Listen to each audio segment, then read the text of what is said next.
Those graziers in the northwest face years with little or no income, and the small businesses that depend on them are also bracing for a devastating financial blow. Clint Jasper travelled to Julia Creek and Cloncurry to meet those hardest hit, and a warning: this story contains distressing images.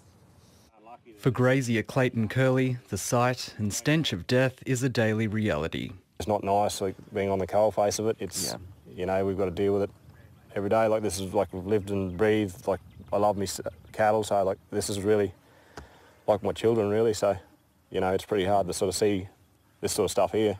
Yeah, it's pretty hard to swallow.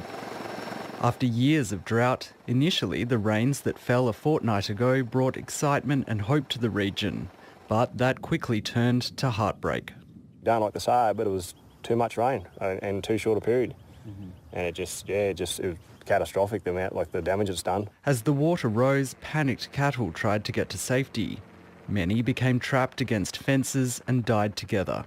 Cattle, sheep and wildlife that survived the floods were then lashed with cold winds. Many, too weak to get through the mud, died from exposure. You know, it's going to be pretty tough going the next 3 or 4 years. It's going to be some testing times ahead for the beef industry in the north. As graziers deal with the emotional task of cleaning up their dead stock, councils are turning their attention to one of the biggest economic shocks the region has ever faced. We have family owner-operated livestock transport operators. We've got small produce businesses. That flow-on effect is going to keep coming through them. It will then trickle down to our other smaller businesses, right down to the ones that sell, you know, gifts and things like that.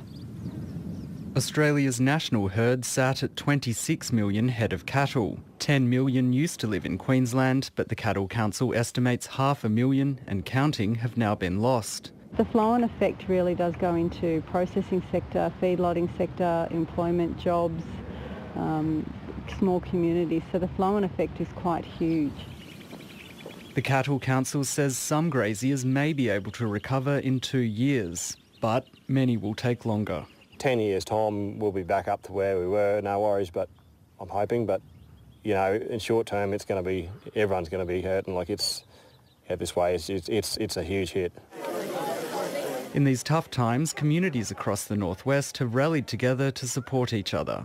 So that's great. So the community spirit is unbelievable. While people from as far as Sydney have offered to help rebuild. Tourism has supported our economies again through drought, and we need them to support through this.